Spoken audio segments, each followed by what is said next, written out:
Good evening, everyone. Once again, we welcome you all to the second Ayyankali Memorial Lecture on Invisibility and Marginalization, Revisiting Ayyankali Movement. As you might know, this is the second part of our workshop. In the first session, we had 4 lectures and discussion subsequently. As I said, this is the second Ayyankali Memorial Lecture. Last year, some of our students organized the first Ayyankali Memorial Lecture, and Professor Kunyaman spoke on historicizing and contemporizing Mahatma Ayyankali, revisiting hegemonic narratives and appropriation. And Professor Kunyaman is here with us today also. This year we have Mr. S. Anil Kumar, who is popularly known as Sanniyam Kappikad, to deliver the speech. And I request Mr. Sanniyam Kappikad to take his chair on dais. And I also request Sunija to present the memento.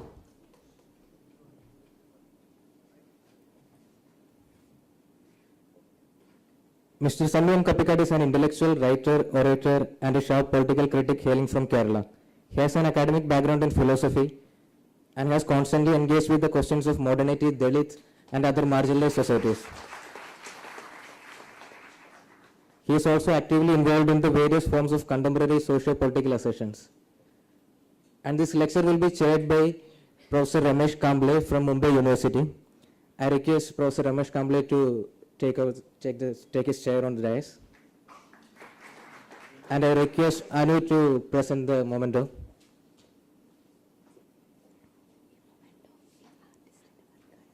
Okay.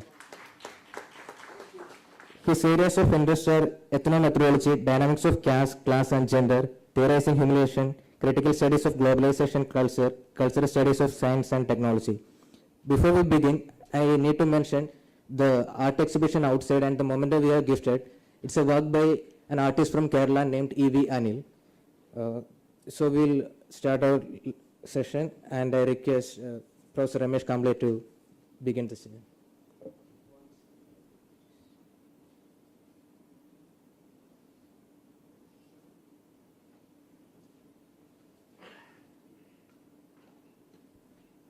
Terribly excited to be part of this lecture. I read the abstract titled "The Invisibility and Marginalization: Revisiting Ayyankali Movement" by Mr. Sunny Kappikad. And I was reading through this. I did not realize that we had already assumed Kerala to be already modern. And there were no questions about Kerala modernity. That the question of others' autonomous identity, others' subjective agency, a kind of a democratic space that already existed in Kerala. So the question of pre-modern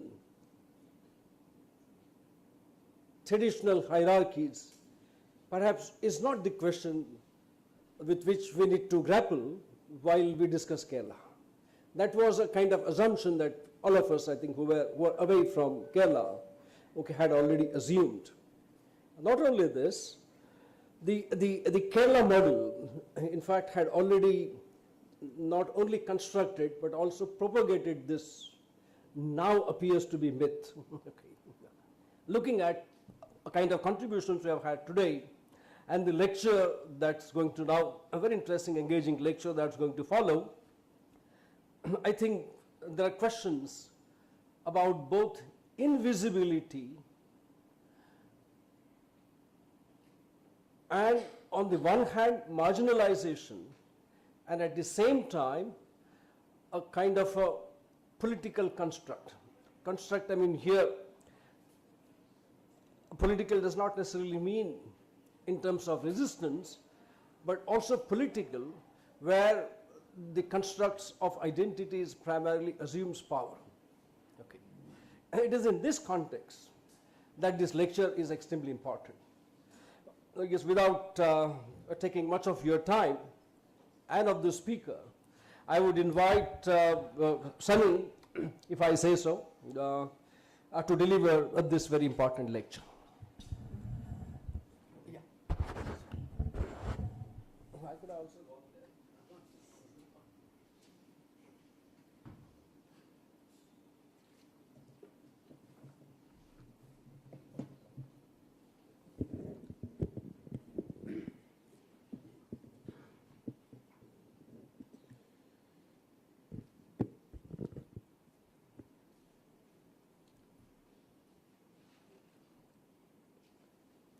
respected Chair Ramesh Kamble, my friend K.T. Ramohan,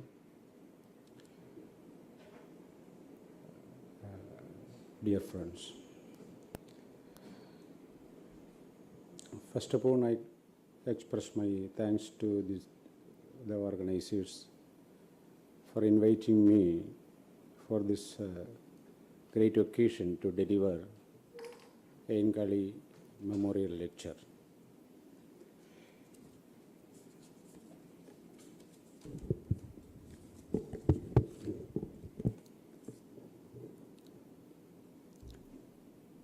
The title of my speech is Invisibility and Marginalization, Revisiting Ayyankali Movement.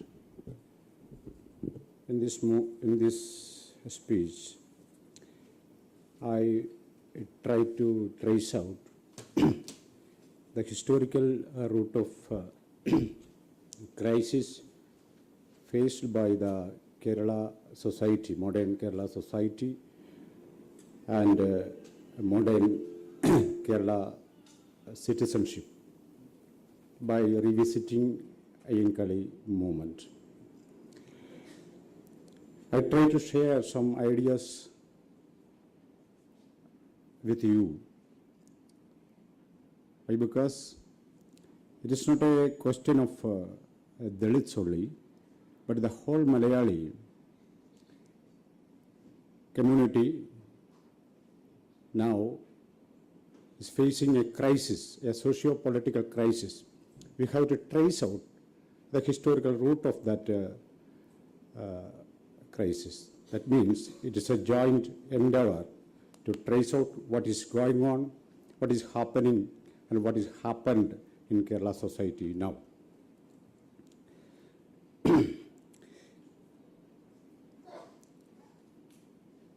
In order to understand Ayyankali and his movement, we have to analyze the peculiar features of Kerala Renaissance movement as a whole and the general features of the pre-Renaissance structure of Travancore society. In pre-Renaissance period, Travancore, the southernmost princely state of India, before 1850, it was a self-declared Hindu state. Self-declared Hindu state. The Maharajas of Travancore believed that they were only servants of Sri Padmanabha, Hindu god Vishnu. They believed they were mere servants of Sri Padmanabha. So, the only duty, the prominent duty done by these Maharajas were offering gift to Brahmins and provide services to the Brahmins. You know, in 1840, in Travancore, there was 41 Uttupuras. Uttupura means free food services exclusively for Brahmins run by government. 41 Uttupura was there in 1840. And there was one Hindu festival done by the state, is Murajaba Maholsava. It is a Hindu festival once in a 12 years, lakhs of rupees provided by the government to perform that duty. In Murajaba Maholsava, the main thing done is providing big gift to the Brahmins and honoring them. The general people of Kerala, the mass of at that time, they live according to the caste rules, strictly. In 1809, the then Prime Minister of Travancore revolted against British rule, one Villuvandi Dalava, He was an upper caste man and the then Prime Minister of Travancore. He has a declaration, a royal declaration, Kundara Vilambaram, that is Kundara Vilambaram. One of the items he charged against English men, English rulers, is they are not willing to keep caste rules in Travancore society. That is one of the charge against British rulers. I try to explain, before the colonial invasion, the Travancore society is generally ruled by the caste rules and caste ethics. The government itself, state itself believe that the basic duty of the government is to regulate caste rules within the society. That was the structure before. The second thing, at that time, the whole production is dependent upon slave labor only. Slave labor only. There are so many slave market in Travancore, and slave trade is legally sanctioned. This Travancore government themselves have 15,000 slaves in 1840. Government itself owned 15,000 slaves. These slaves are from this untouchable caste, you know. This was the general structure of Travancore before colonial invasion. Actually, this colonial invasion crumbled the basic structure of this traditional society.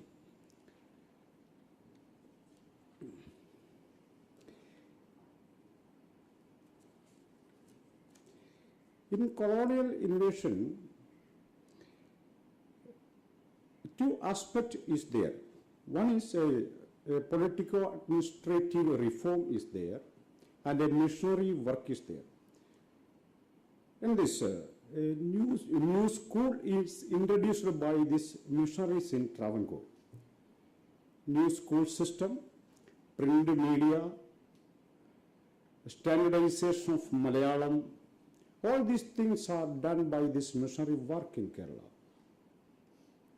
When in Travancore, a new school system is introduced, the old system fade out. When in this old education system, the Savarna people only have access to them. But in new system, the whole people, the untouchables, or the slave caste have right to educate. Actually, the introduction of new systems actually crumbled, shaken the year-long, century-long caste ideas on this education. The new court, you know very well, according to the Manu, each and every caste have the different laws. A new system is introduced, court, then the traditional system crumbled. Then a print media and the standardization of a language create new spaces in the society. This plantation is a part of the Kerala economy. A plantation is introduced by this European invasion. This plantation opens a new labor market in Travancore society. A new monetary system is introduced. Up to that time, the laborers got their wages as grains only. After the invasion of colonial invasion, they got in terms of money, no? When they get this money, they directly enter into the markets. One incident in Travancore history, when this slave caste got money, they enter into Chala Chala market in Trivandrum. They enter into the Chala market. Why? Because of the strength of this money. But the conservative section of the society attacked them. A big revolt happened there in 1850s.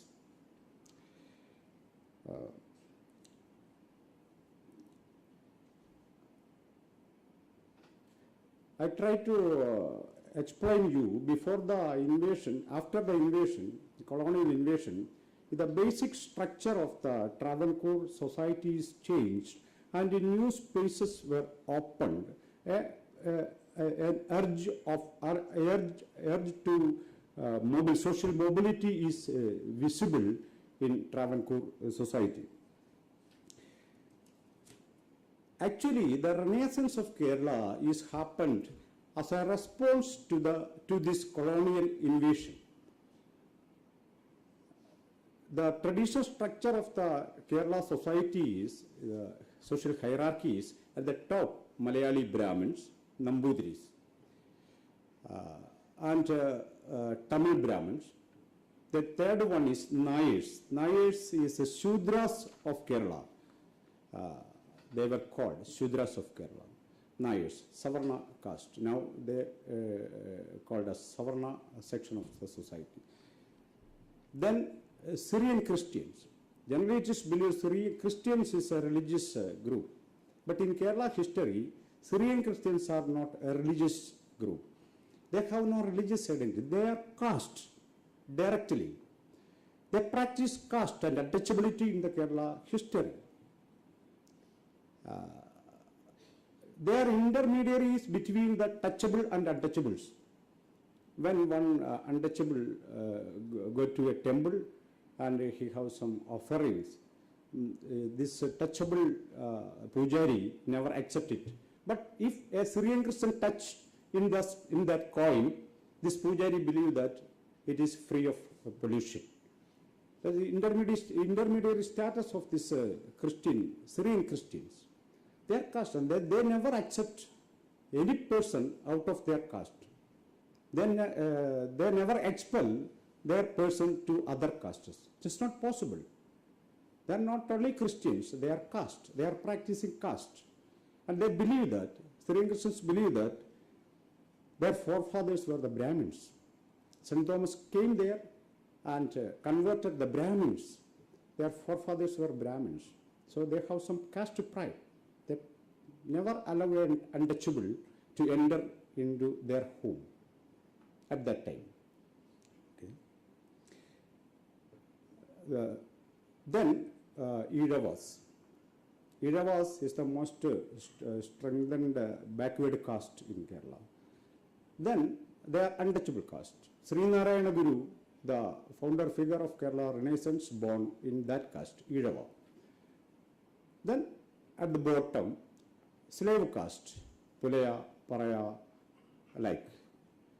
This our man, the great Ayyankali, born in a slave caste, the Pulaya caste, nearby Trivandrum. This was the traditional structure of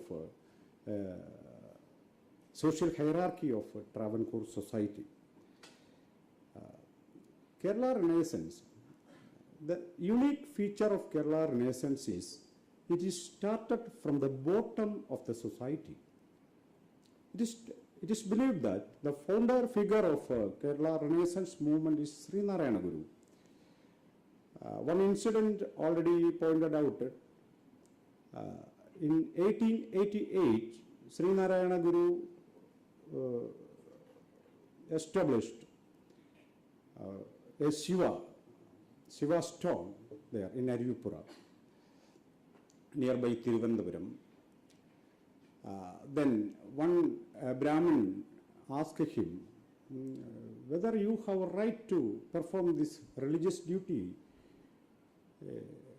Then Guru replied, I established one Idava Shiva, not a Brahmin Shiva. That was his answer.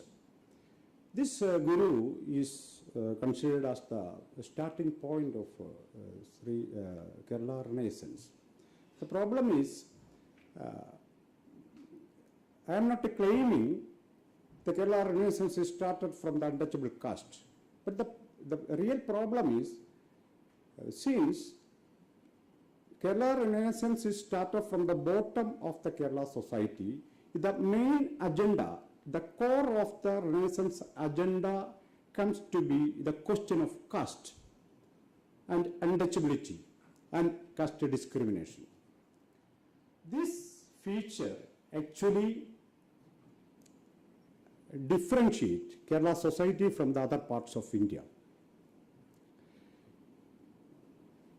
In other parts of India, Renaissance generally Renaissance is happened at the top of the society.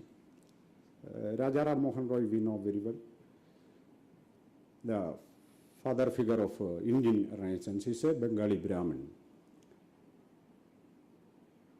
And from this Irava community, they started the Kerala Renaissance, and the core of the agenda became the caste question and the caste discrimination. You know, in traditional social hierarchy, Malayali Brahmins are at the top of the Kerala society. In this Renaissance movement, almost all the castes were involved. Srinarayana Guru started it in 1888, and Irava formed an organization, Srinarayana Dharma Paripalana Yogam, SNDP, in 904. The last section, last social section, who enter into the Renaissance movement is Malayali Brahmins, Nambudiris. That is the unique feature of Kerala society, Kerala Renaissance movement. It started from this Pulaya, Paraya, Irava, the downtrodden people. At last, in 1919, they established this Unni Nambudiri Prasthanam, one of the famous Renaissance movement of Brahmin Renaissance movement headed by V.T. Bhattadiripal,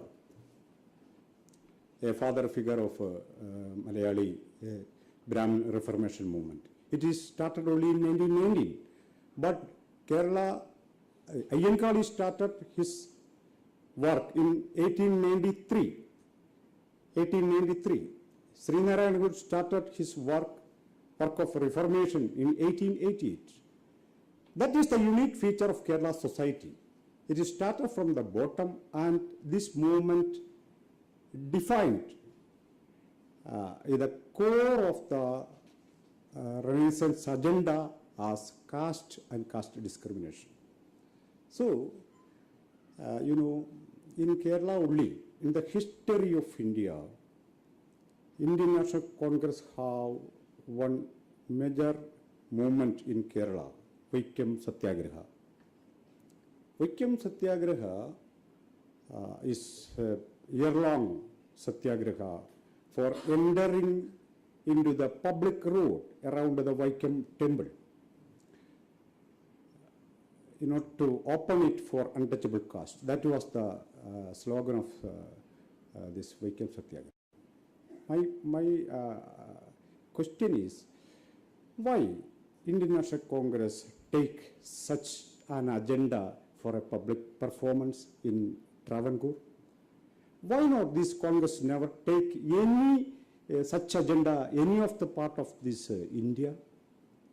Why? Because in Travancore, no political movement can exist without confronting the question of caste discrimination.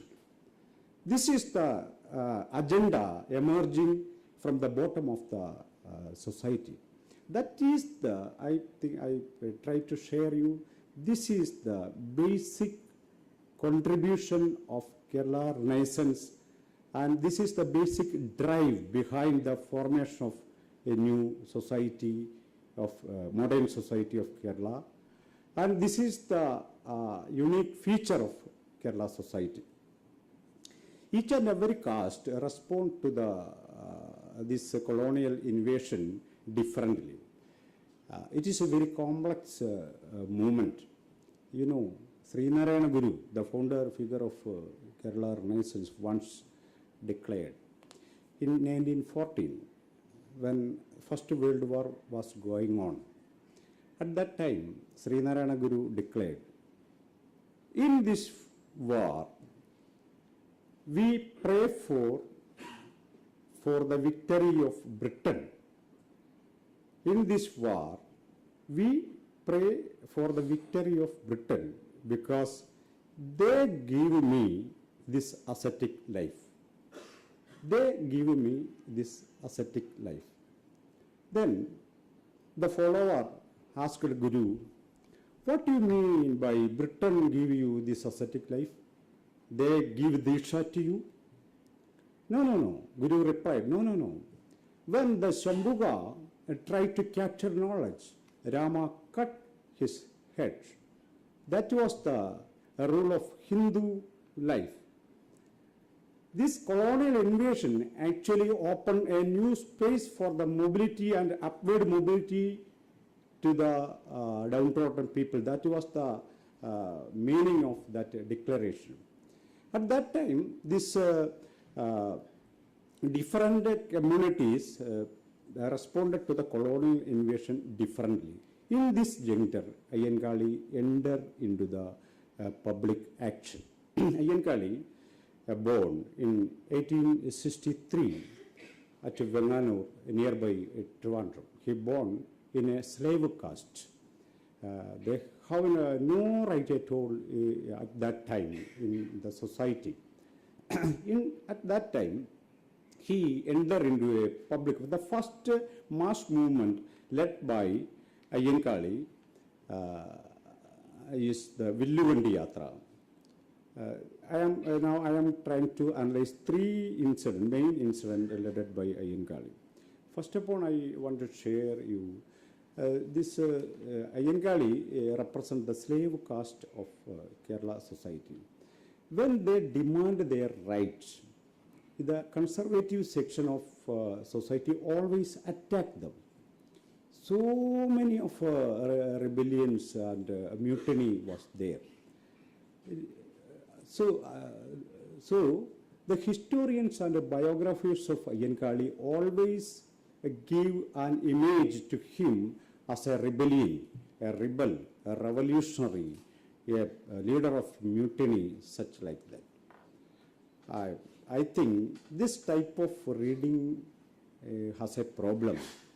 The main problem is when one is defined as a rebellion or a leader of a mutiny, we cannot accept the ideological or imaginative contribution of that movement. We only just accept Ayyankali as a revolutionary or a rebellion. We never think of he using his brain to analyze and lead the movement, analyze the society and lead the movement. That was a problem behind this type of narration. Almost all the biographies and historians narrate Ayyankali as a rebellious leader. Actually, I here trying to reconstruct the imagery around our Ayyankali. Ayyankali started his public intervention in Villuvandi yathra. Villuvandi yathra, you know, a bullock cart. In the morning session, here is one photo, one illustration by E.V. and it is presented here. That is to bullock cart. Ayyankali, in 1893, Ayyankali with some followers, he entered into the public road in a bullock cart. When this bullock cart is going on, then some Savarna peoples, the so-called Nayars, not only Nayars, some Iravas and some Muslims also attacked Ayyankali.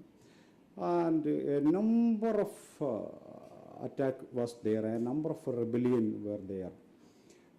That was the incident. Generally, it is narrations, in history narrations or biography narrations, it is generally propagated that it is an adventurous act of Ayyankali. It is an adventurous act of Ayyankali. He attacked the Savarna peoples. It is a war between this Avarna and Savarna people. In this war, actually, Ayyankali won. That was the story generally telling about this historical movement. But I approach this movement differently. I think if we want to understand the full dimension of Ayyankali's intervention, we have to connect this Ayyankali movement with the history of public road in Travancore. That is what. That is the problem. There is a different history of road, public road in Travancore. You know, in 1838, then Diwan asked Maharaja, Uttradamnal Maharaja, we have to construct a road, north-south road, a public road in Travancore. He suggests. Then Maharaja replied, no, there is no need of road. Murajaba Maholsavam is coming. There is a need of much money and much labor. Though in Kottaram, in our Khajanav treasury, there is no money to spend a public road. It is considered for the performance of this Murajabam. That was the reply in 1838. This public works department is constituted in 1860 only. At that time, the year-long expense of PWD is 38,000 only. 1 year expense of public work is 38,000 only. 1860. Then one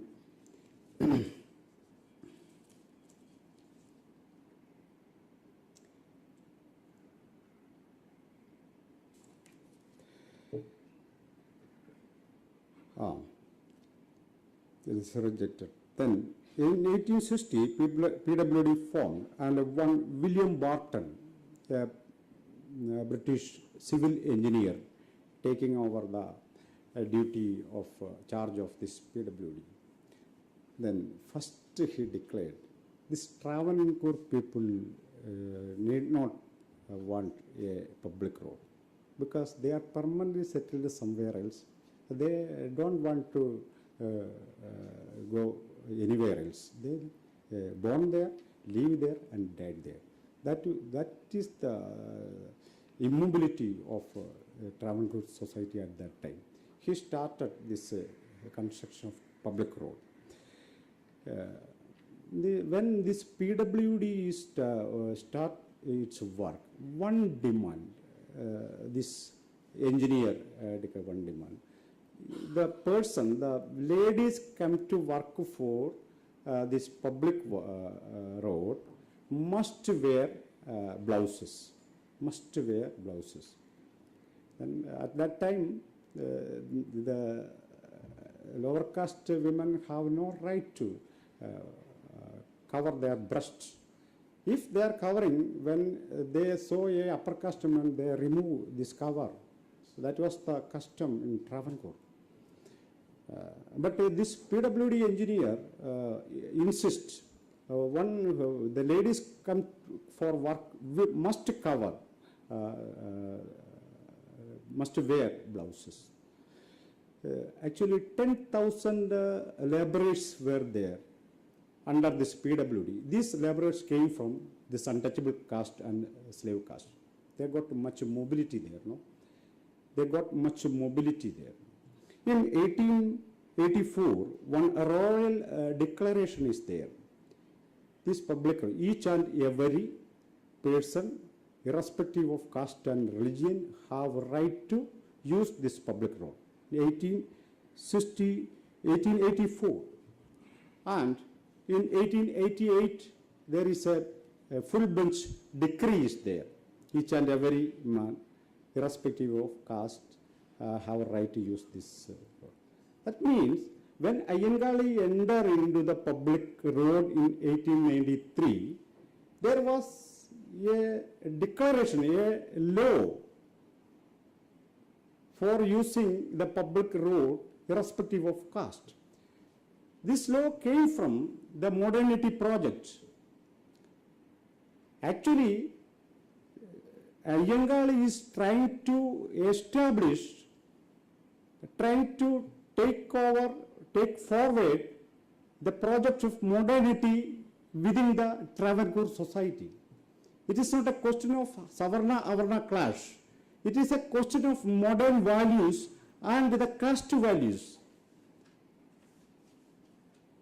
If we understand Ayyankali's movement like this, we can accept Ayyankali's movement, take forward the modernization and the social democratization process of Kerala. It is not a question of rebellion and attack and counter-attack. It is a question of knowledge. It is a question of political movement. What is the meaning of public? The public is a new term, public. What is the meaning of public? Public means a place where everyone has a right to enter and participate the function of that space. That is the meaning of public. But the traditional Travancore society believes that public road is reserved for Savarna caste only. It is a contradictory position. It is not a modernity position. It is a contradictory position. In that social tension, Ayyankali ended and educate Malayali what is the meaning of public space. That is a contribution of Ayyankali give through this movement, Villuvandi yathra. Otherwise, we understand Ayyankali's movement as a clash between Savarna section and Avarna section of Travancore. It is not a question of Avarna-Savarna. It is a question of modern vision of the society and the traditional vision of the society. It is a crucial juncture where Ayyankali entered and established the new democratic sensibility in the Travancore society. The second thing, Ayyankali's movement is a right to education movement in 907. It is a mistaken movement, you know. For the entry of this untouchable slave caste students to the schools, Ayyankali led a year-long struggle. At that time, these slave caste are agriculture laborers. Then Ayyankali one day Ayyankali declared, if you did not allow our people to enter into the public school, we will not come to your paddy field for work. That was the declaration. We will not come there. So this movement generally believe that it is the first agricultural laborers struggle in the history of India. So in that interpretation, Ayyankali is imagined as the founder father of agricultural labor movement, KSKTU, Kerala State Karshaka Thozhilali Union movement of Kerala. But actually, how we assign a struggle on the basis of the aim of that struggle, on the basis of the aim of this struggle is the school entry of the slave caste. One thing. Second thing is, why these people wish to study their children? Agricultural laborers wish to study their children. For what? not for agriculture work.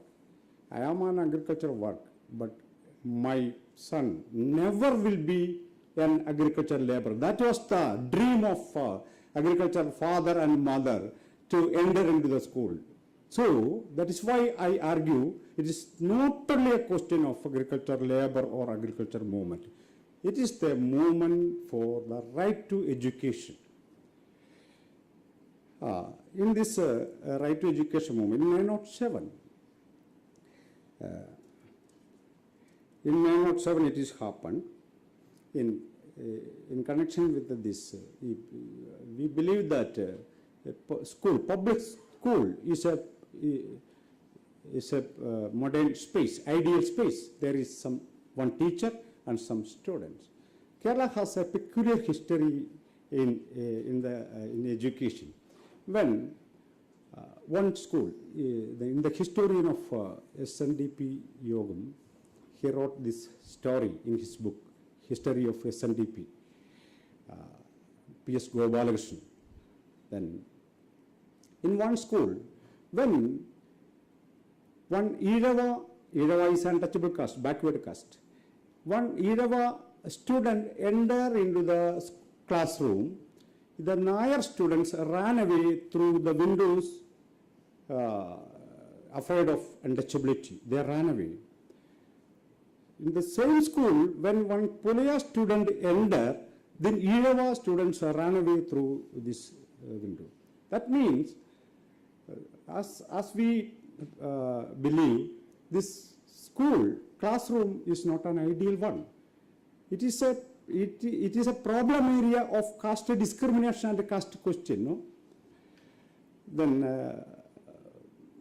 one in Kollam, one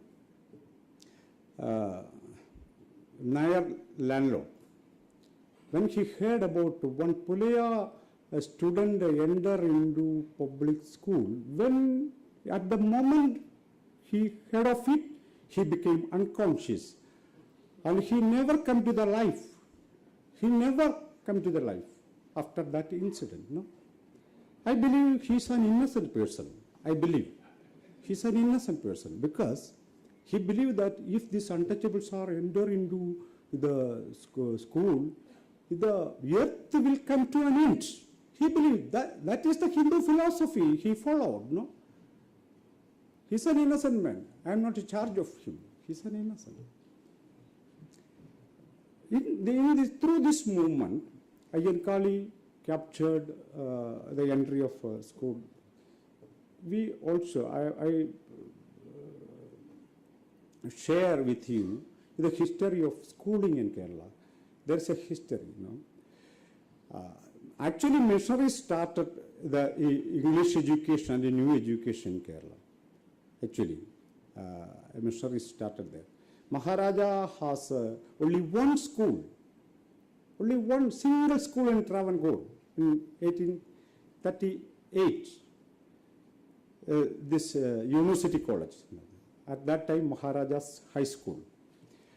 But other schools are formed by the community movement, not by the state.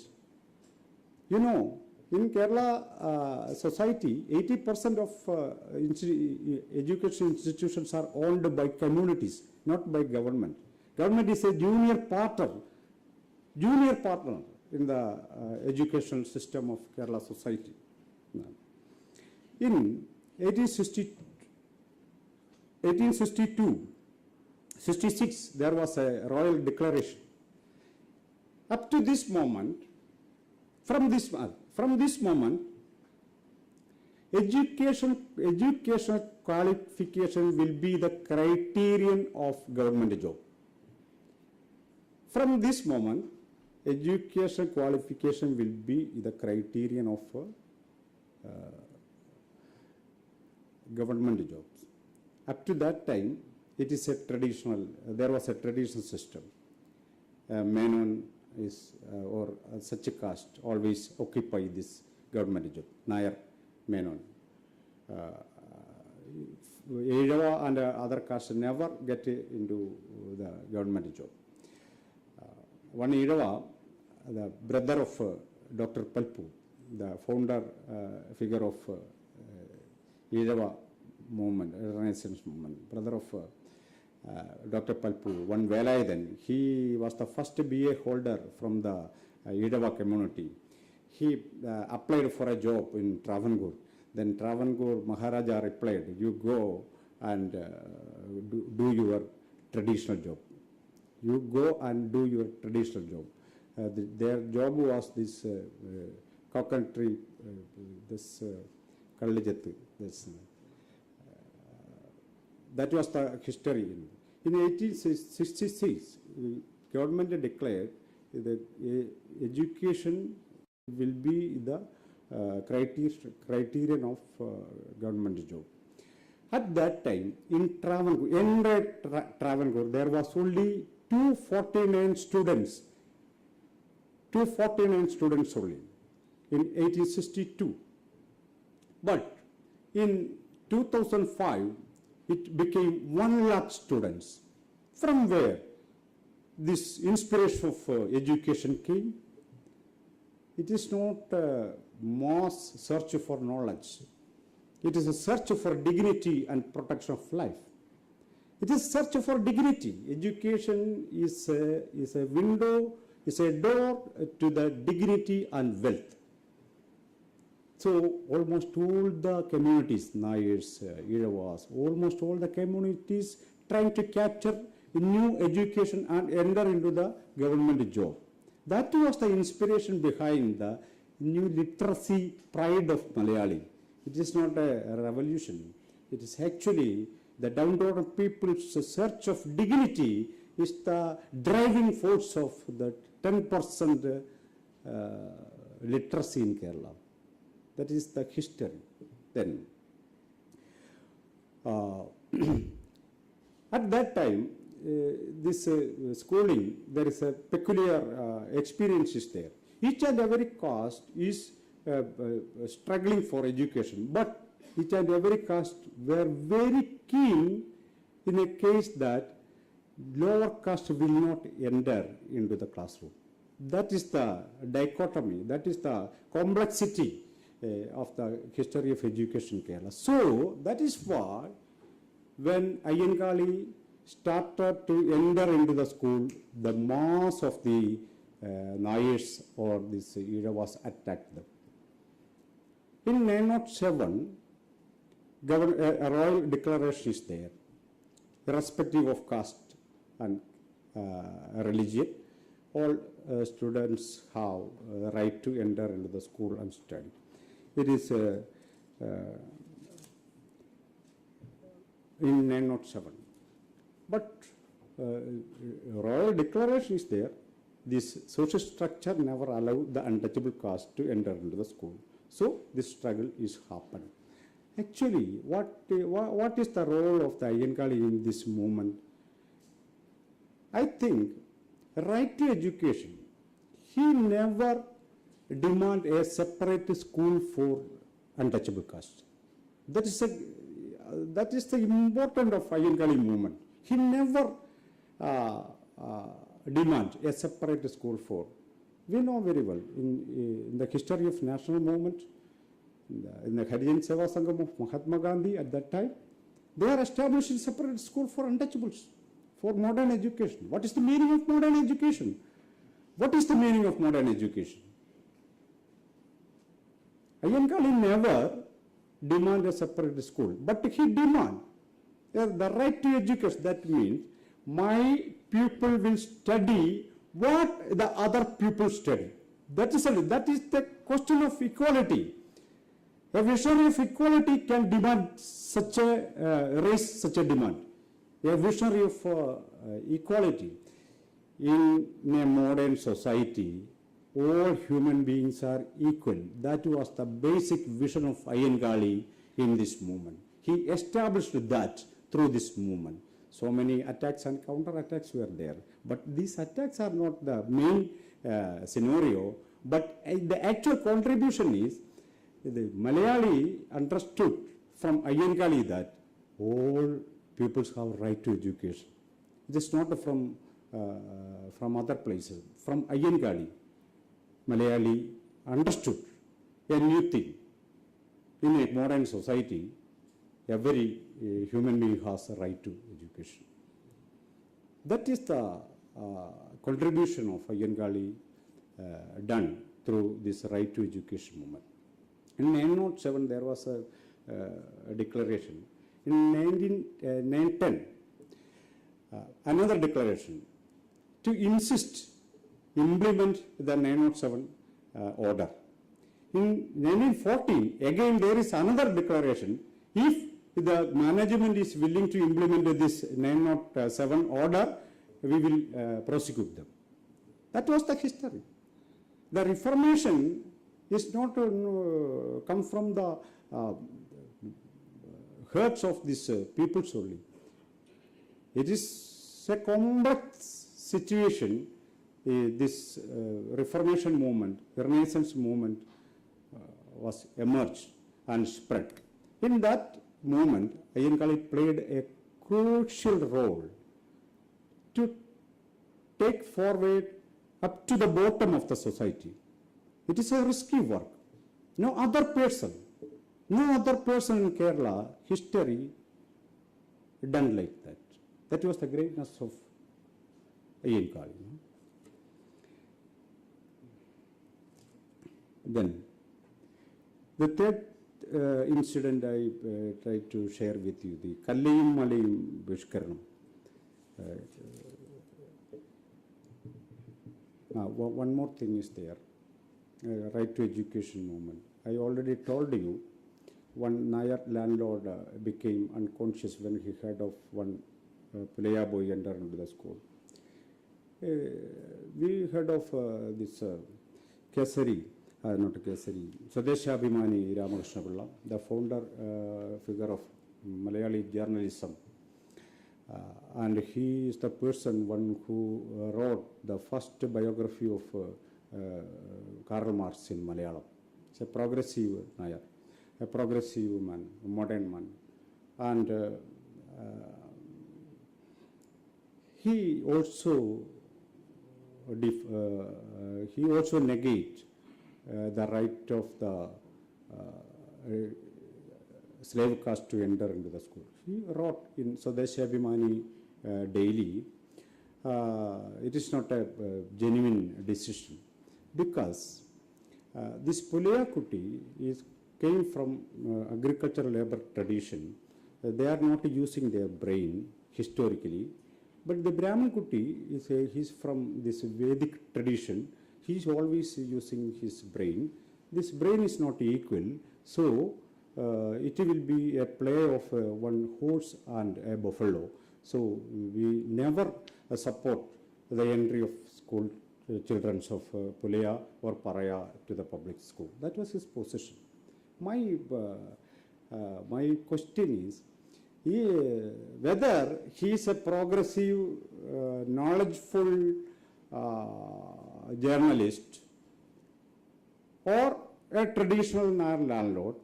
The argument, the result is one. The slave caste never entered into the school. That is a problematic area.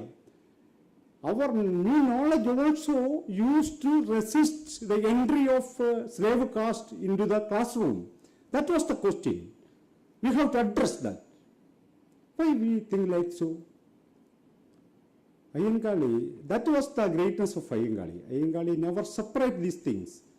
He think that each and every person have right to education in a modern society. That was the greatness. The third thing I try to explain, Kallayum Malayum Samaram, that means it is a caste symbol of a broken glasses used, some garlands, no? It is a caste symbol.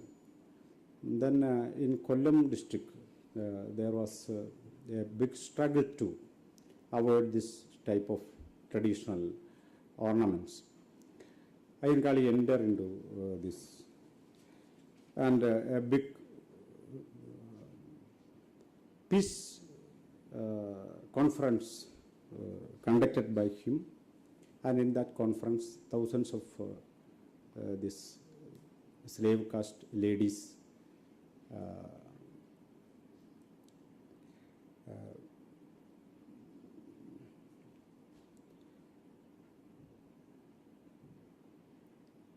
abandoned this caste symbol. The problem is, the Brahmanical patriarchy efficiently regulates sexuality of women, which is one of the main mechanisms of caste system, which at every caste had their own dress code. Kallayum Malayum was a mark of caste subjugation.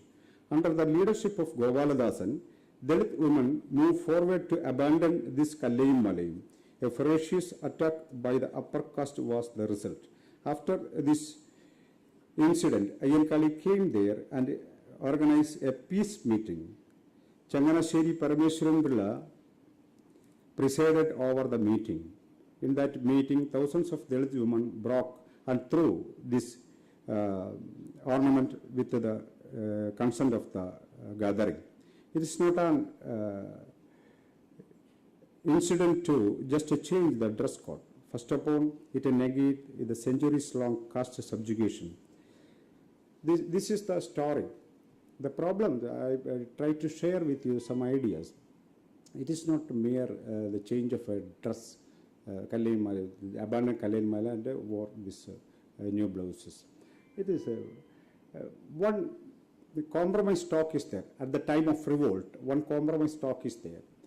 At that time, one Nair landlord asked Gopaladasan, the leader of his slave caste movement, okay, you avoid this ornament, but one you should wear. One garland you must share. That is his request. What is the meaning of? What is the meaning? He's not, in the compromise talk, one landlord asked Gopaladasan, you avoid it. I consented. I gave consent to avoid this Kallayum Malayum, but you, the ladies must wear one garland, one. What is the meaning of it? That means, I think, it is a caste symbol. He wants to identify the person when he see her. That is the problem. At that time, in Malayali, there was no human behavior. It is only a caste behavior. So this dress code is a must. He wants to understand which caste is approaching him. On that basis, he make a type of behavior. So many type of behavior is not a normal behavior is there. Abnormal behavior. It is not a human behavior, a casteist behavior. So in order to identify that ladies, he just asked, one garland you must wear. That was the logic, the caste logic to resist the Reformation. But Ayyankali entered into that movement. That movement, that peace movement, in the time of revolt, 1,000 Dalit huts were burned there. 1,000 Dalit huts were. Some Nair Tarwad were attacked by the Dalit people also. A ferocious situation was there. If these biographers generally told Ayyankali was a revolutionary rebel and a good marshal, then he come to Kollam and start a revolt, start an attack against this Nair community. But it does not happen. He only convened a peace meeting. At that peace meeting is presided over by a Nair. Changanasheri Parameswaran Pilla is a Nair. He is the chairperson of that meeting. This Changanasheri Parameswaran Pilla then was trying to reform Nair community itself. That is a fraternity between this Ayyankali and this Changanasheri Parameswaran Pilla. It is performed there. In that meeting, Ayyankali raised a question. If our sisters and our mothers wear new blouses, what is the problem faced by you? It's a question against this Nair, not a community, Nair landlords or Nair caste pride. If our mothers and sisters wear these new blouses, what is the problem facing by you? It is a question of a new sensitivity. A new sensible person can raise such a question. blouse wearing has an interesting history in Kerala. You know, one T.K. Madhavan, the leader of Vaikam Satyagraha and a Congress leader, also he's from Idava caste, Guru, Sri Narayana Guru's caste, backward caste. Once T.K. Madhavan's wife asked him, "Oh, I want a blouse. I am interested wearing blouse." Okay. Tomorrow he brought one blouse and gave it to her. In the early morning, he wore it, that blouse, and coming outside of the home and sit there. At that time, T.K. Madhavan's mother came from the outside of the compound. Then he attacked this T.K. Madhavan's wife and accused him of wearing blouse. Attakari, ni attathinu povanu. That is the attakari means maybe a prostitute. Attakari. Wearing blouse is a violation of law. At that night, when this T.K. Madhavan came back, then his wife, our mom, attacked me for wearing this blouse. Then T.K. Madhavan come to a conclusion, solving the problem. He told his wife, "You wear this blouse night only. Don't wear this blouse in day." That just the history, crucial history, I think. It is a crucial history. Just a history of blouse wearing in Travancore. Such a caste-ridden society is there. Then wearing blouse is not just a change in the dress code, but and fueled the social democratization process in the Kerala society. But the vision and the mission of this movement never take by the political community of Kerala is the basic tragedy behind the crisis now facing by the society, Kerala society. That is my argument.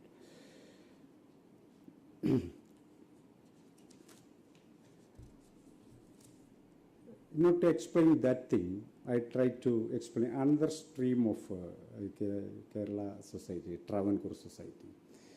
Actually, between 1870 and 1940, between these 70 years, the equipments, intellectual equipments, imaginative equipments for a modern society is formed in the Travancore society.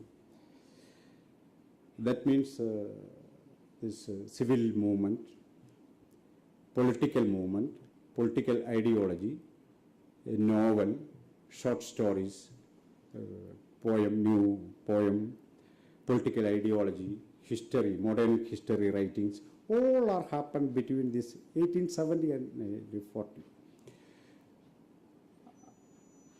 Who were the players of this formation? Who were the players? We have to analyze it. It is the first educated class, first educated youth. Who were these first educated?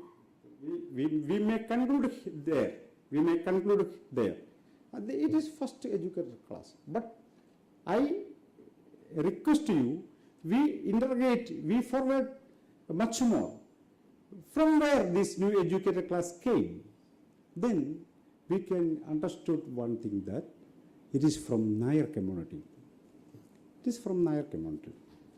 You know, some founding fathers, you know, the novel, father of the Malayalam novel, O. Chandu Menon, you know.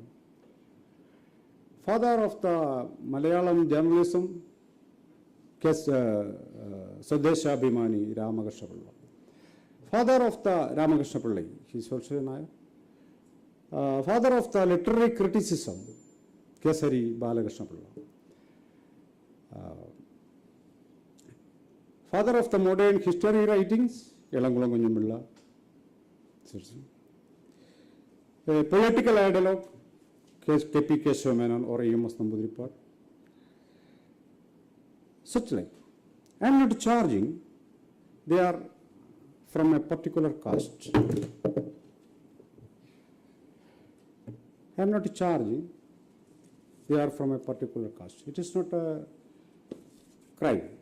But the problem is,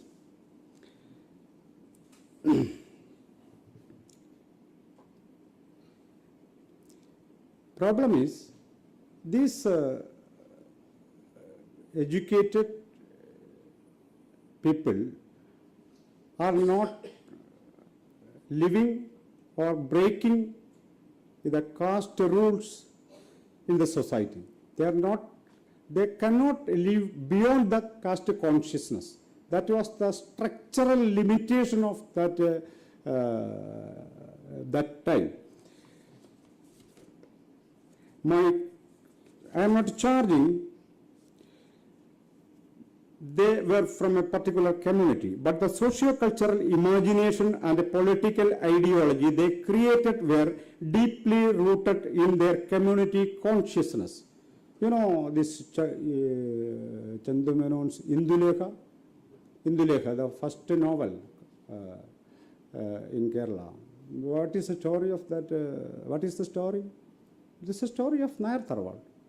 Even if the main stories are from this Nair Tharwad, it is a continuation of this imagination, rooted in their community consciousness. Worldview and ethics of modernity never radically changed it. Actually, they were translating their communitarian life world into the modern terms. This process of cultural homogenization, the educated class placed their caste values and codes in the cultural field. This formation determined in the inner core of the cultural consciousness of modern Malayali. That is why the modern Malayali mistaken that the Nair Tharwadu, Nair dress code, Nair food habit, etc. were common and national. That is the problem. They are translating their community consciousness into the modern term. They are using modern terms, but actually the content of the core of that idea is come from their communitarian consciousness. But the modern Malayali mistaken, it is a national discourse and its content is nationality. But when we imagine one modern Malayali, what image come to our mind? What image? It must be a Hindu Nair man. Who is a Malayali woman? A woman came from temple. It is not from church. It is not from mosque. It is from Hindu temple, definitely. From where this imagination is created? That is why I told you, these modern educated people actually translated their communitarian consciousness into the modern terms, modern ideology. We mistaken it. We mistaken it is our nationality. So the modern Keralite, modern Malayali is trying to assimilate with this Nair code, Nair food habit. What is the Malayali food? What is the Malayali food? It is not tapioca and fish curry. No. It is not a biryani. It is a vegetarian food. From where this consciousness emerged?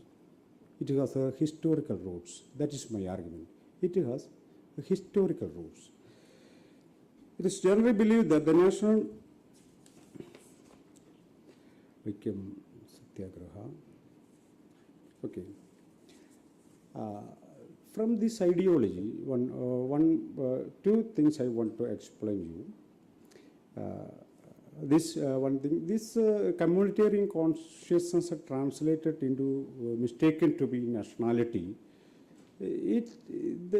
Automatically the Dalits and slave caste erase out from the history. In 1925, there was a Vaikam Satyagraha. Another thing is there, one important thing. This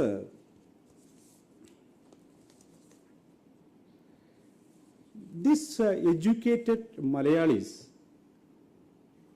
we already explained, it is from this Shudra caste mainly.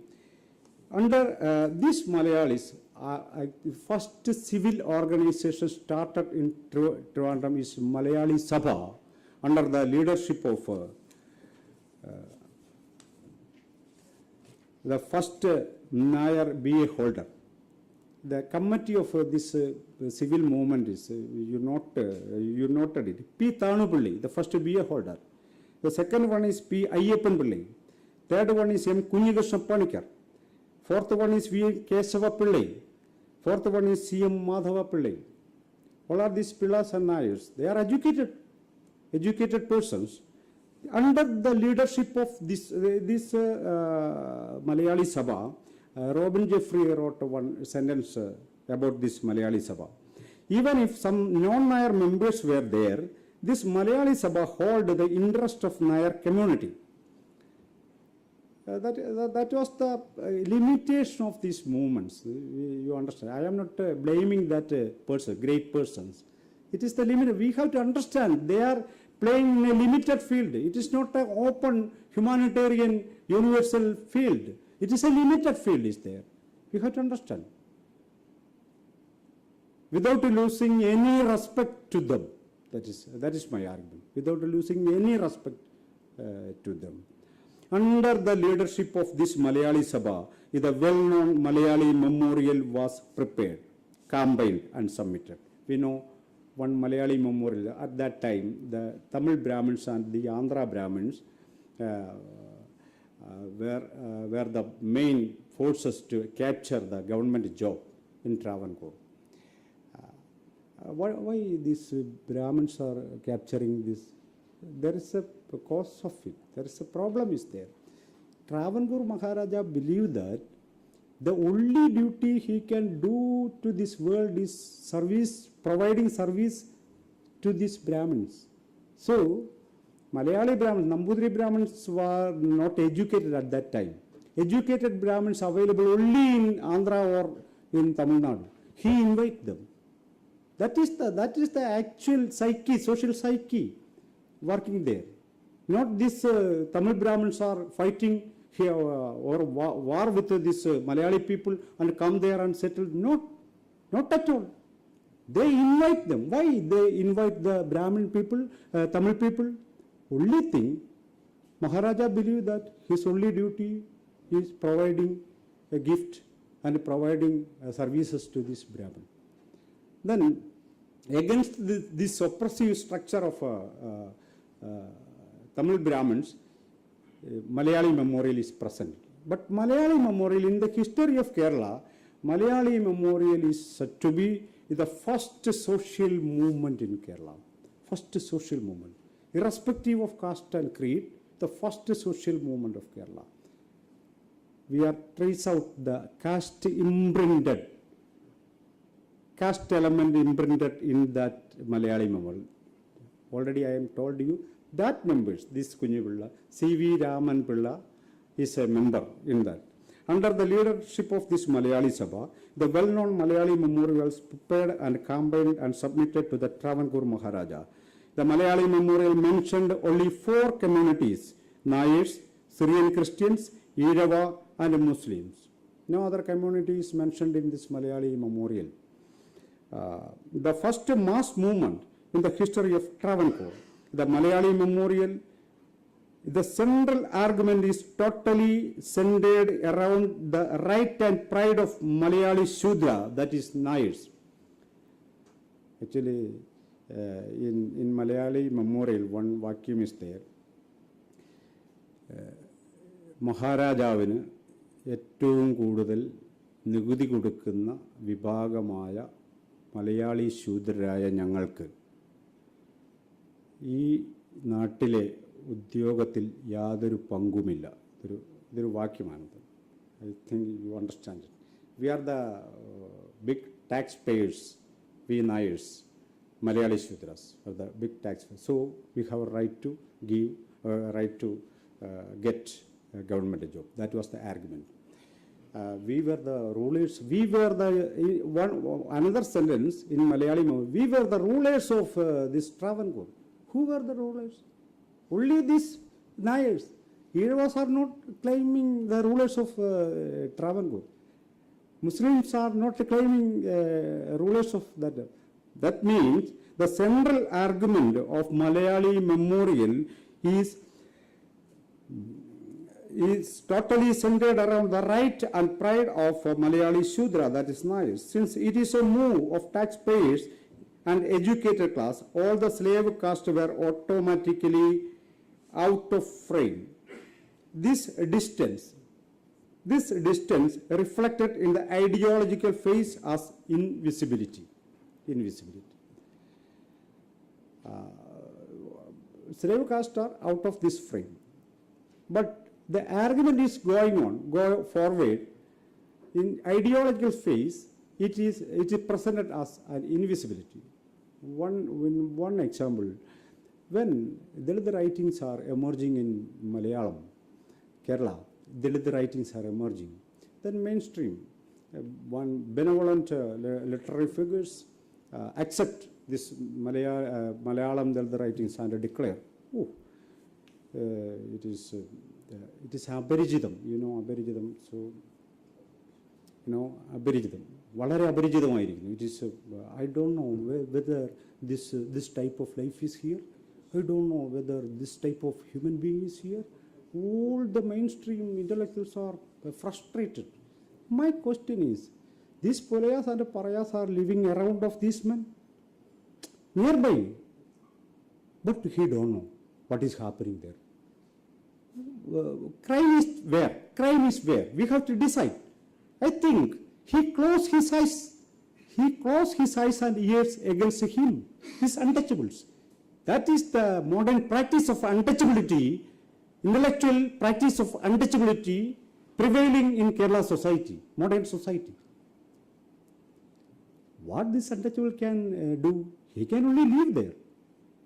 The neighbor will open his eyes and look, there is one untouchable is there. He never do it. But he always accused him. He is not educated. He has no imagination. He has no history. He has no wealth. He is illiterate. That is the new dimension of untouchability practice in Kerala society.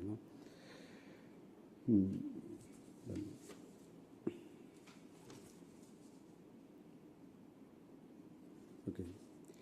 In 1925, this Vaikam Satyagraha is started, 1 year long. The demand of Vaikam Satyagraha is not entry into the temple, but the right to use the public road around the Vaikam temple. The demand was open that public road for the untouchable caste. That was the demand. Then, generally, we believe that a national movement coordinate or absorb the different streams of that national territory. Before 31 years, in 1893, Ayyankali started the Villuvandi yathra and assert the right of untouchable caste in the public road. When the first day of Vaikam Satyagraha, T.K. Madhavan and K.P. Kesavamenon were arrested and presented into the court, the district court, Kottayam. In that court, T.K. Madhavan wrote a statement and gave to the court. In that statement, T.K. Madhavan wrote, since the public road is constructed and maintained by the public money of the state, every human being have the right to use that road. For that right, I am struggling. I am conducting this satyagraha. That was a statement declared by T.K. Madhavan in 1925 at a court. My argument is this same argument actually raised and placed and established by Ayyankali in 1893. In 1893, Ayyankali already declared that this is a public road. Public road means it is constructed and maintained by with the support of public money. So all the citizens have right to use it. After 31 years, national movement of Kerala take this course and accounted it to the Mahatma Gandhi or K.P. Kesavamenon or this T.K. Madhavan. Ayyankali fade out from the history. It is what happened in the history of Kerala. The last thing I want to share, the last thing, the formation of a political community in Kerala is a crucial history. In 1931 to 38, for the 7 years, there was a movement, Nivartana Prachobam, abstention movement, absent from election. This abstention movement is led by a joint council. The parties of that joint council were 3 communities: Idavas, Muslims, and Syrian Christians. 7 years of struggle. Their demand was community representation in government, job, and election. Community representation. Their prayer was, we are underrepresented or unrepresented in the government, so we want proportionate representation, community representation. After the 7 years of struggle, there was a consensus. They accept the political. This time also, the formation of Communist Party, formation of Congress Party is happened in the history of Kerala.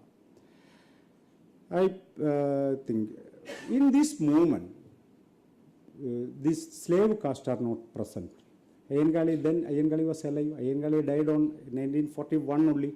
At that time, Ayyankali was alive. Like Ayyankali, Poigela Pachan, and so many Dalit leaders were there. But no Dalit leader have a birth in that movement. When the citizenship, modern citizenship is formed, no entry no opening before this Dalit community. That means when the political community formed in the Kerala society, it is structurally marginalized the Dalit community from the political process. Then that was this structural exclusion. The story is for up to the untouchable caste Idava community absorbed by the political community, but the untouchable caste are structurally marginalized at that process. No leader is absorbed by this movement, but one of the leader from Idava community, other backward caste community, C. Kesavan, became the Chief Minister of Kerala after that. In that process, this Dalit community is marginalized, totally marginalized. The problem is the structural exclusion actually turned down the Renaissance agenda. That is the problem. It is not the question of these Savarna peoples avoid us. This is not my cry. My point is, this structural exclusion actually turned down the Renaissance agenda. Caste question became outdated and a burden of Dalit. After this incident, after this formation of this political community, caste is, in Kerala society, caste is believed as a question of Dalits or Adivas. It is not a question of Savarna people. Savarna people are already out of caste. They are free of caste. They are casteless persons. Only caste persons were Pala, Puraya, Pulaya, Paraya, Ullada, just like caste. Nayars are not caste. They are progressive citizens, secular citizens, just like. In the starting of my talk, I already told you the main agenda, the core agenda of Renaissance became caste. Why? Because it is started from the downtrodden people. This agenda is outdated by this political community. The story is that Political community believed and propagated that discussing caste in public space is a crime. Discussing caste in public space is a crime. It is a common belief in Malayali, modern Malayali. In Malayali, I think some Malayalis is there. മലയാളികൾ കാസ്റ്റിനെ കുറിച്ച് പറയുമ്പോൾ ആദ്യമേ പറയും ഞാൻ ജാതി പറയാമെന്ന് വിചാരിക്കരുത് കേട്ടോ. പെട്ടെന്ന് ജാമ്യം എടുക്കുമോ, പെട്ടെന്ന് അവൻ ജാമ്യം ഞാൻ ജാതി പറയാമെന്ന് വിചാരിക്കരുത് കേട്ടോ. അവൻ ജനിക്കുന്നതും ജീവിക്കുന്നതും കെട്ടുന്നതും മരിക്കുന്നതും ഒക്കെ ജാതിയിലാണ്. പക്ഷെ അവൻ ജാതി പബ്ലിക്കലി പറയാം, മറ്റൊരാളോട് ജാതി പറയാൻ തുടങ്ങുമ്പോൾ അവൻ പെട്ടെന്ന് ജാമ്യം എടുക്കും. പെട്ടെന്ന് പറയും ഞാൻ ജാതി പറയാമെന്ന് വിചാരിക്കരുത്. എന്തോ കുറ്റം ചെയ്യുന്ന പോലെ ജാതി എന്നുള്ള വാക്ക് അവൻ ഉപയോഗിക്കുന്നു. ഇതുണ്ടായി വരുന്നത് there is A history. I M told that discussing caste in public space is a crime. At the same time, each and every modern Malayali practiced caste in his personal life and home. In personal life and in home, there is caste. But in public, especially in political field, question of caste never raised. That is a demand. That is an argument placed by the political community of Kerala in the history. My argument is silencing caste discourse in public space. Silencing caste discourse in public space is the most advanced intellectual mechanism developed by the modern Malayali to suppress Dalit and thereby assure the victory of Savarna as modern progressive casteless citizen. That is my argument. Once again, silencing caste discourse in public space, it is one term. Silencing caste discourse in public space is the most advanced intellectual mechanism developed by modern Malayali to suppress Dalits and thereby assure the victory of Savarna as modern progressive casteless citizen. Here we have to remember one thing. For Savarna, caste is a big positive capital. We have to understand caste. What is it? We believe that caste is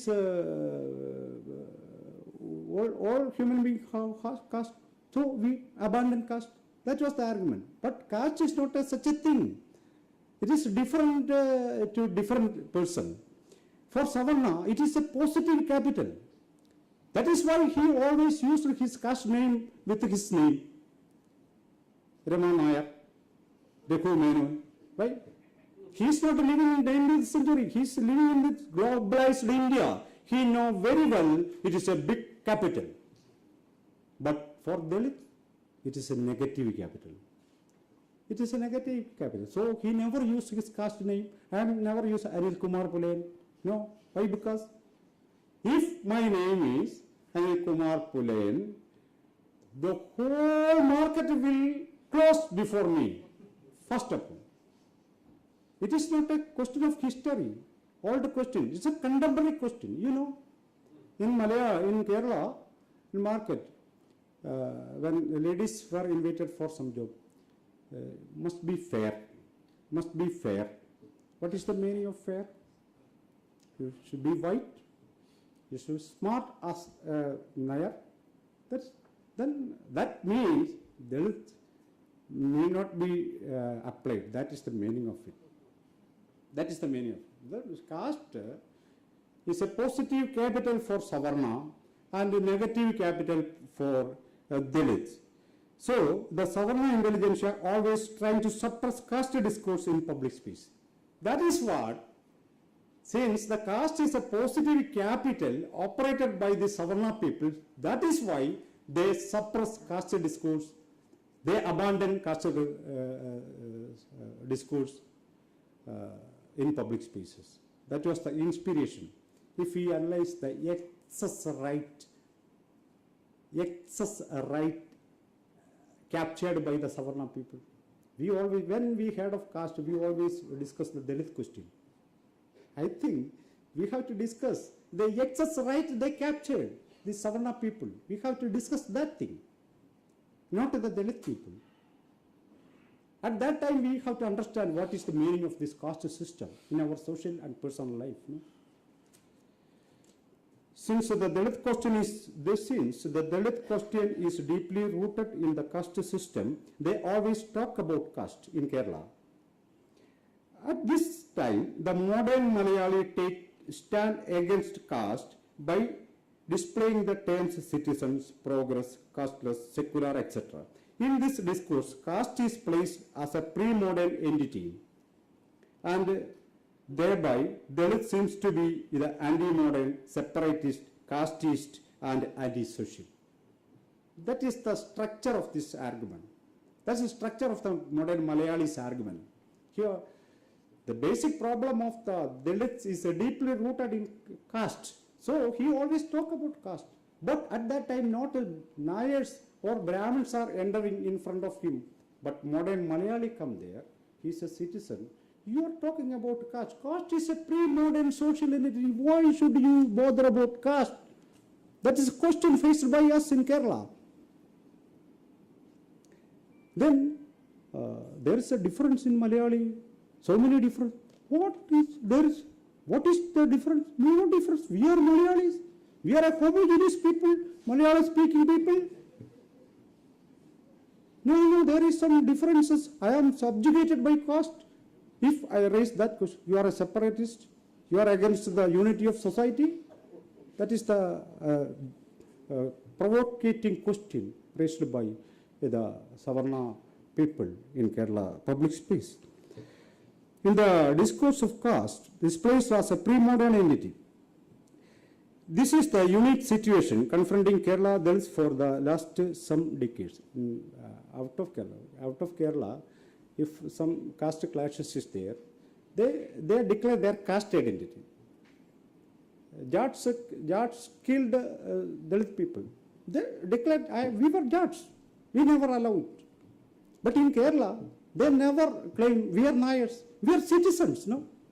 We are citizens. They are not Nayars. Only caste burden is come to the head of the Dalits only. They are caste. When we start speak, he is trying to reintroduce caste. Not introduce, reintroduce caste, re-establish caste. Caste is already fade away. But some Dalit peoples are trying to reintroduce and re-establish caste in society. It is, we are polluting the modern society. We are polluting the modern society. This is the meaning of untouchability and pollution in modern discourse, no? This peculiar situation, Kerala, because of this peculiar situation, Dalit invisibility is continued even though there is Dalit writings and organizations. There was so many Dalit writings and one poet the last year, one Dalit got Sahitya Academy award for poetry. S. Joseph, my friend. He's a professor in Maharaja's College, Ernakulam. He's a Dalit Christian. There is so many Dalit writers are there, so many Dalit organizations, but they never see it because their talk is out of the frame, out of logic. The modern Malayalis logic, these Dalit people are speaking out of that logic. So they never understand what is pitching being pitching. That is the behavior of the modern Malayali towards the Dalit organization. They are casteist organizations. They believe they were caste free. These Dalit organizations were caste. Then I am crossing here. In modern Malayali represented the modern state, no? Modern state try its maximum to solve the problems of colony people and never ask the question why these Dalit, Adivasi and fisherman community only have such a colony. It is a crucial question, not the problem of question of solving the problem.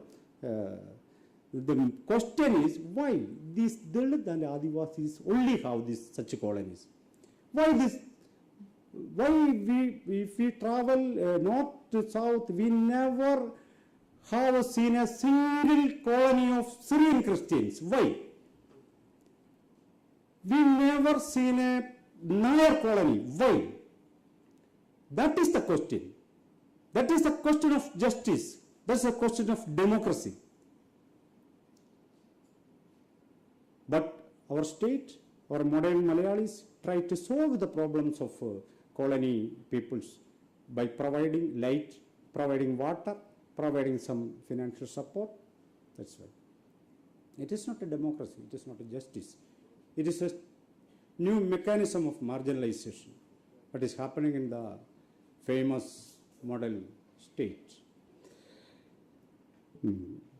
Why?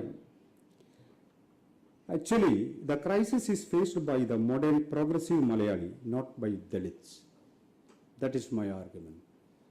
Not by this Dalit community, but modern Malayali, modern state, modern citizenship, secularism, all these things had to problemize, not the question of Dalit. They may live there, they may die there. But the question is, this citizenship sense, this progressive sense never accommodate, never accept the dignity and equality of Dalit, Adivasi and fisherman community. Why? Because it is structurally margined from the mainstream in the history of Kerala. Then, in order to confront this crisis, the Malayali, once Dr. Ambedkar said, almost all the Mahatmas want to do some things to this heritage, this downtrodden peoples. All Mahatmas. But no Mahatma wish to or imagine to do something to the Savarna people. No Mahatma. Why? All these Savarna peoples are fully completed human beings, fully emerged human beings. That was the question. I think actually reformation is needed to the Savarna community, not to the Dalit community. They are not human beings. One man comes to your home, you close the door. Who is human? Inside man or outside man? I think inside man is inhuman. Inside man is inhuman. He did not know how to behave to another human being. That is the problem. We have to educate the Savarna consciousness, not the Dalit consciousness. So I think this crisis is not in the burden of Dalit, but the whole Malayali, modern Malayali. Though, in order to confront this crisis, we have to revisit Ayyankali and take forward his vision and translate the Renaissance world of ideas to the contemporary situation of Kerala. We accept Ayyankali, but we never accept the imagination and vision of him. That is a problem. That is a problem. When Adivasi struggle is going on, at that time, the main political parties of Kerala, Adivasis have some problem, but never accept Sikh. Adivasis have problem. We are ready to take their cause, Adivasi, but never accept Sikh, the leader of Adivasis of Kerala. Now, that means they never accept the imagination of, they are not ready to share the imagination of Adivasis. Just to take their cause. It is a question of equality, whether we accept this Dalits and Adivasis are social subject and social agency. We, the mainstream political party, always take them as mere subjectively, not as social agents. But now the question is already emerged. The question is not the question of subject, the question of subjectivity. A question of subjectivity, whether the mainstream so-called Malayali, so-called Savarna peoples are ready to accept the subjectivity of Dalits in Kerala is the crucial question to overcome the crisis faced by the whole socio-political crisis faced by the whole society. Then, fraternity is the cornerstone idea of Kerala Renaissance, but modern Kerala always runs before the illusion of equality. Now we accept the diversity of society. Sri Narayana Guru wrote one slogan in Rivipuram Pradishta, Jadi Bhedam, Madadvesham, Yedumillada Sarverum, Sodaratvena Vaduna, Madriga Sanamana, Madriga Stanamanadam. Sodaratvena Vaduna, with the fraternity, not equality. Fraternity is the undercurrent of the Renaissance of Kerala. Dr. Ambedkar once declared, fraternity is another word for democracy, another word of democracy. Fraternity is another word of democracy. Then fraternity is the cornerstone idea of Kerala Renaissance, but modern Kerala always runs before the illusion of equality. We were equal. We were, I think, one sentence is there. If one Malayali think that the Adivasi lived in Attapadi and one Syrian Christian lived in Pala is equal, is a crime against Adivasi. That is my argument. It is a crime. We have to accept the difference. We have to accept the difference. We are different. We are not one people. We are different. In order to coordinate this difference, this fraternity became a political slogan. Then downtrodden, untouchable Renaissance movement placed the fraternity in full political dimension in the history of Kerala. Through Sri Narayana Guru, Ayyankali, Poyigerappachan, Krishnadi Achan, V.T. Bhattacharipadu. In V.T. Bhattacharipadu, you know, Nambudiri Reformation movement. The first widow marriage in V.T. Bhattacharipadu home in Thrissur. Who were the witness? We have to understand. Sakhodarayapan and his wife Parvati were the witness of the widow marriage of V.T. Bhattacharipadu. It is a fraternity. It is a form of fraternity. V.T. Bhattacharipadu, as a reformer, accepted Idava of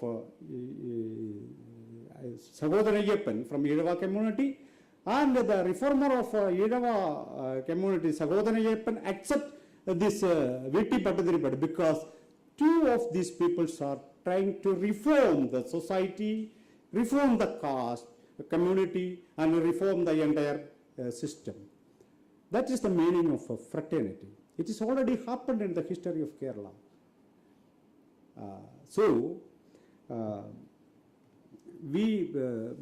But modern Kerala always runs before the illusion of equality. Now we accept the diversity of society and work and think for the peaceful coexistence of the diversity with the guarantee of share in resource for all. Thank you.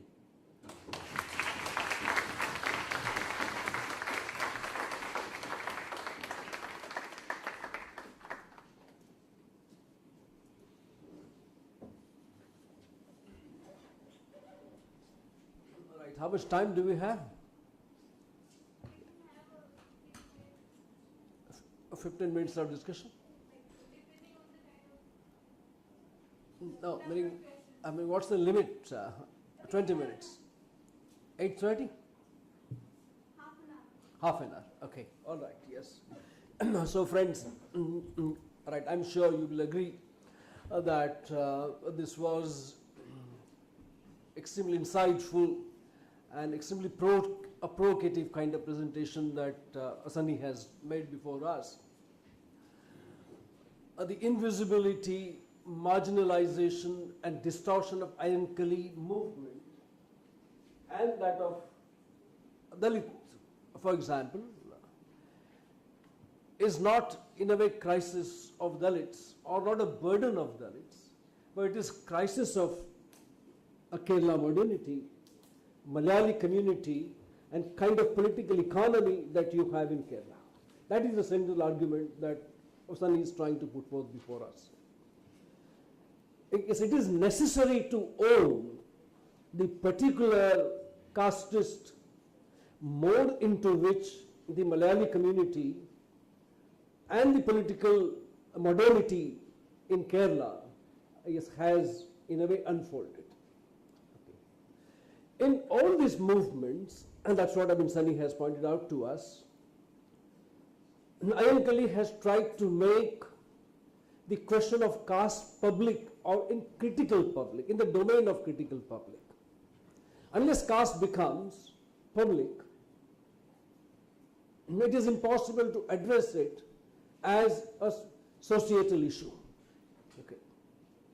And therefore, it is necessary to make caste a matter of public debate and discussion. Caste, in the way, for example, gender, has been privatized and put into private domain, and hence is seen as part of culture, not as part of political. Even movements against caste have been articulated as reform movement and not as political movement, nor question of political order. And in that sense, therefore, what Sunny has tried to put forth before us through Ayyankali movement is extremely important. The question, for example, of claiming public roads is also an essential claim to that equality that modernity offers to us. Claiming a kind of denial or critique of those imposed ornaments is also another dimension of that kind of claim, because it says no to institutional normalized humiliation. Because having to wear a specific kind of ornament, a denial of wearing particular kind of clothes, or force of wearing or not wearing particular kind of clothes, basically leads to normalization of humiliation. That humiliation is normal condition, not abnormal, and therefore something about which one did not do anything. Okay. I think, so what Ayyankali was trying to do, in Sunny's argument, is to raise questions about the very identity of Kerala as a society. And it is in that kind of assertion, perhaps, that you need to also contextualize Ayyankali's contribution. He has appealed, of course, so yes, this is another layer of modernity that he's claiming. While he's talking about Ayyankali, it might appear that he's trying to raise a particular, or he's trying to make visible what has remained or made into invisible. But that is not the case. What he's trying to basically do is to claim modernity. Because as Dalit, he has right to claim that modernity. Okay. As Dalit, he has right to define modernity. Okay. So when he's talking about Kerala Renaissance, okay, he's once again claiming that modernity. That as a Dalit, he has right, and this is extremely important, that he has right, not only that as a Dalit, and as part of, again, Ayyankali movement, he is not only engaged in subversive politics, and in that sense transformative politics, this is also claiming universals. So for a Dalit to claim that universal is extremely important. Anyone, he was extremely forcefully arguing that, look here, you have tried to ghettoize us, you have tried to put us into those colonies, and you have tried to label us as caste movements, identity movements, but thereby, indeed, yes, we are raising questions of our denial and marginalization, but questions of our denial and marginalization is simultaneously question created by your order. So you should own that pain. You should not merely recognize that pain, you need to own that pain. That pain that you, as a perpetrator, have unleashed on us. Okay. So when we are speaking and writing, we are writing to make pain public. Okay. But in that, so that the pain, which is not private pain, he was so beautifully arguing that you have tried to, in fact, privatize your pain as your pain. We have not even heard or seen such kind of life exist. But while pain is recognized, that pain is never owned by the perpetrator. Okay. And the perpetrator wants you to recount pain again and again.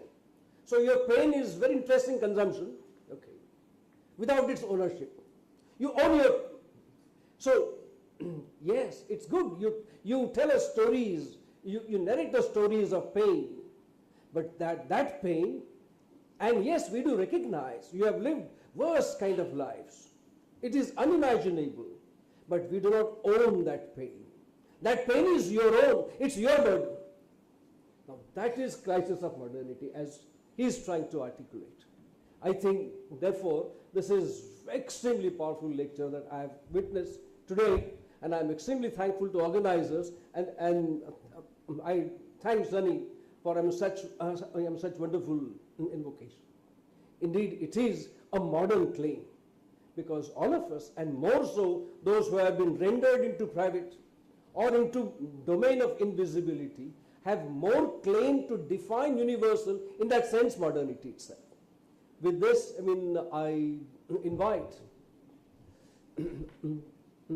I'm sure there could be huge many questions, but, right, there was one particular condition, isn't it? Yeah. Why don't you?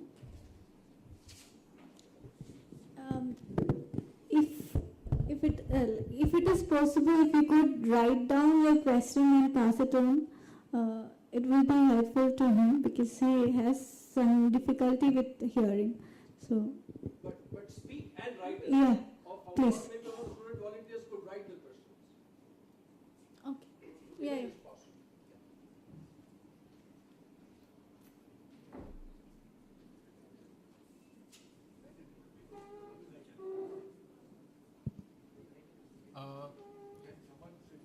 I don't think it is possible for me to speak and write at the simultaneously. Someone else will write for you. Yeah. You speak. Yeah.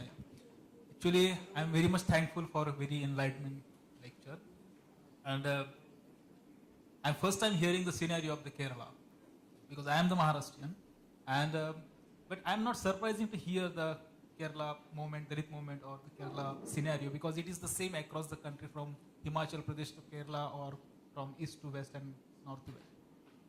One thing made me very uneasy and surprising, that in Maharashtra Dalit movement, at the peak of the Dalit movement in 1956, when Dr. Ambedkar, he converted himself, and he said that though I born into the Hinduism or Hindu as a Hindu, but I will not die as a Hindu, and he himself had converted into the Buddhism.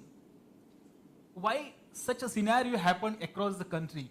Because see, if I am the person and I should able to use this public role. So it is we are the equal. But the process which come from the system, which is the Hinduism, that Veda or different kind of the Varna, the untouchability and the caste system is the product of this, the Vedic systems or the Hinduism. So why these people denied the system? So this is the one question. And how will you the fight with the modern Malayalam or the modern Malayali person? This is I can say this is the hypocrisy. Nothing but the hypocrisy. When they say, well, there is no caste.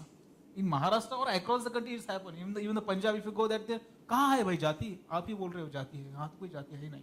But it happens. Even one person, even the judges of the High Court say, अरे मेरे आंखों में आंसू आ गए ये सुन के कि ऐसा हो रहा है. ये manual scavenging is happening here. Judge रो रहा है. See the hypocrisy of the judge also.